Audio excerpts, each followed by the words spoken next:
राधा स्वामी, राधा स्वामी, राधा स्वामी। गुरु प्रेमियों, कलिकाल युग में हमें बहुत कम ऐसे देहधारी दिव्य पुरुषों के दर्शन होते हैं जिनके निकट जाते ही मन मस्तिष्क एक सकारात्मक ऊर्जा से भर जाता है। ऐसे परमात्म स्वरूप दिव्य पुरुष का स्नेह, उनका आशीर्वाद हमारी बहुत बड़ी पूंजी होता है। हम राधा स्वामी सत्संग दिनोद की समस्त साध संगत बहुत भाग्यशाली हैं कि हमें न केवल परमात्मा का दर्शन हो रहा है, अपितु हमारा पल पल परमात्मा के अंग संग बीत भी रहा है। साक्षात कुल मालिक अवतार परम संत हुजूर कंवर साहिब जी महाराज का अध्यात्म न केवल हरियाणा, न केवल भारत, बल्कि समस्त विश्व में अमर और अजस जलधारा के समान अविरल प्रवाहित होकर सर्व समाज का मंगल करता रहा है।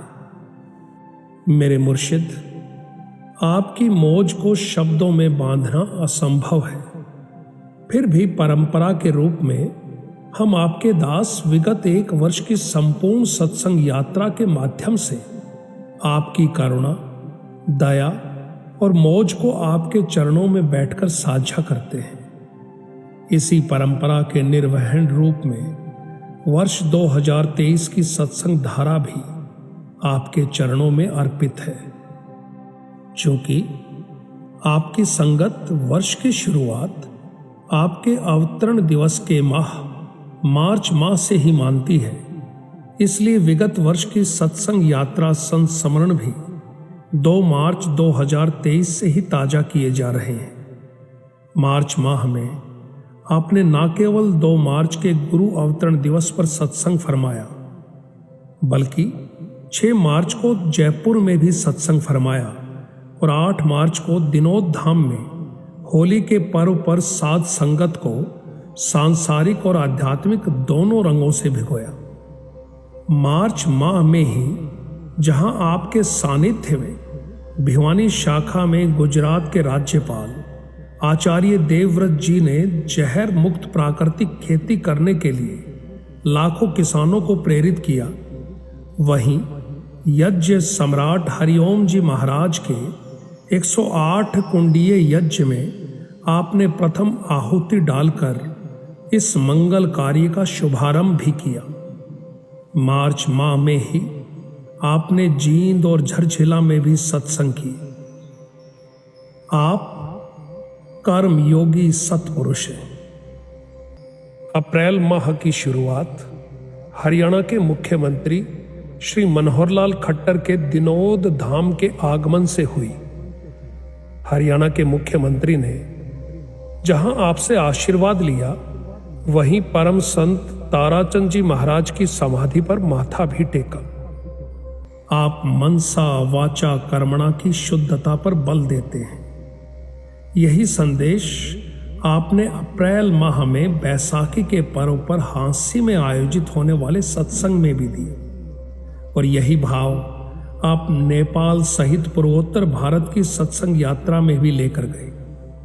14 अप्रैल से 24 अप्रैल तक आपने नेपाल के धुल्लाबाड़ी और पशुपति नगर सहित पूर्वोत्तर भारत की दार्जिलिंग, जोरथांग, गांगटोक शाखा में सत्संग का रुक्का लगाते हुए अपनी इस यात्रा का समापन पश्चिम बंगाल की वाणिज्यिक राजधानी सिलीगुड़ी में 5 दिन के प्रवास से किया।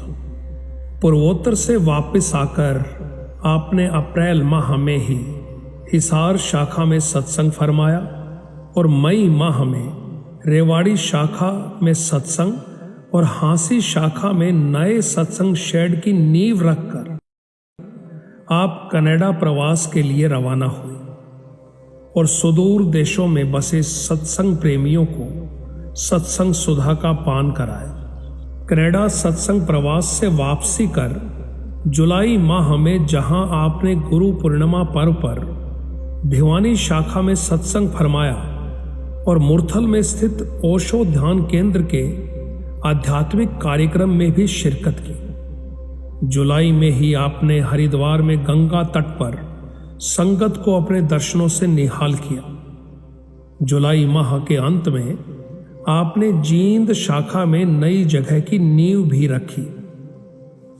परमार्थ का ये सिलसिला अनवरत रखते हुए जहां आपने अगस्त माह में दादरी में सत्संग फरमाया, वहीं बरवाला में 15 अगस्त को राष्ट्र ध्वज फहराकर राष्ट्र वंदना भी की। सितंबर माह में कोसली, भादरा, रूपावास और राजगढ़ में सत्संग मौज फरमाई। जीव चेताने के लिए आप केवल अध्यात्म ही नहीं बल्कि सामाजिकता भी परोसते हो। इसी कड़ी में आप समय निकालकर अनेकों सत्संग प्रेमियों के घरों और प्रतिष्ठानों में चरण फेरी के लिए भी गए। अक्टूबर माह में आपने अपने रहबर, अपने गुरु कुल मालिक अवतार ताराचंद जी महाराज का अवतरण दिवस भी भिवानी शाखा में संगत और सत्संग के तार जोड़कर मनाया। अक्टूबर माह में ही आपने विजयदशमी के पर्व पर दिल्ली की नीलवाल शाखा में भी सत्संग फरमाया। जीव चेताने के लिए आप केवल सत्संग का ही सहारा नहीं लेते, अपितु जैसा जीव का ख्याल है उसे उसी ढंग से उबारते भी हो। और यही भाव लेकर आपने कर्नाटक राज्य की राजधानी बेंगलुरु में नई शाखा का उद्घाटन कर राधा स्वामी सत्संग दिनोद के मुकुट में एक और मणि जड़ी। 12 नवंबर को दीपावली दिनोद धाम में साध संगत के साथ धूमधाम से मनाई और 15 नवंबर को भैया दूज पर्व पर सोनीपत की रोहट शाखा में सत्संग फरमाया। नवंबर माह में ही आपने गुरु नानक देव जयंती के अवसर पर भिवानी शाखा में सत्संग फरमाया और इसी माह में आप जयपुर, खाटू श्याम और दादू धाम में भी मौज फरमाने पधारे। दिसंबर में आपने रोहतक में वर्ष 2023 का अंतिम सत्संग फरमाते हुए सत्संग प्रेमी को चातक पक्षी की भांति बताया। आप अपने वचनों में यह भी फरमाते हैं कि राम का क्या पावना, यहां से तोड़ा यहां लगावना। आप तो राम नाम के मोती पल पल बांट रहे हैं और वर्ष 2024 का आगाज भी आपने सत्य नाम के इस अनमोल व्यापार से ही किया। 1 जनवरी 2024 को भिवानी, 28 जनवरी को फतेहाबाद में आपने सत्संग फरमाया। फरवरी में आपने अंटा और सिवानी में सत्संग कर सत्संग माला की सारी कलियों को जोड़ा। आज हम 2 मार्च को पुनः आपके सच्चरणों में बैठे आपकी मौज पा रहे हैं। प्रेमियों, भारतवर्ष की ये विशेषता रही है कि यहाँ की पावन धरती ने निरंतर ऐसी महान विभूतियों को जन्म दिया है जिन्होंने लोगों को दिशा दिखाने के साथ साथ समाज को भी बेहतर बनाने में अपना महत्वपूर्ण योगदान दिया है।